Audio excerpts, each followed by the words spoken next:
Kumakaunti na ang mga mangingisdang pumapalaot dahil sa mataas sa presyo ng petrolyo at kawalan ng tulong ng pamahalaan ayon sa Samahang Industriya ng Agrikultura o SINAG. Sinabi ni SINAG Executive Director Jason Cainglet na halos nangalahati na ang bilang ng mga mangingisda sa mga probinsya ng Luzon bago ang ikatlong linggo ng pagsipad sa presyo ng langis.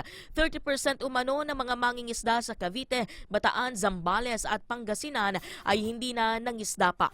Sasampa umano ito ng 50% sa mga susunod na linggo. 5 hanggang 10 kilo na lamang din ang nauhuli dahil hindi na nakakalayo pa ang mga ito sa dagat. Ani Cainglet, hindi rin umano sasapat ang 3,000 pesos sa one-time subsidy ng Department of Agriculture habang naging triple na ang gastusin sa pangingisda noong mga nakaraang linggo. Magulo umano ang listahan ng DA para sa makatatanggap ng subsidiya na nakabase lamang sa mangingisdang may bangka habang hindi lahat sila ay mayroon.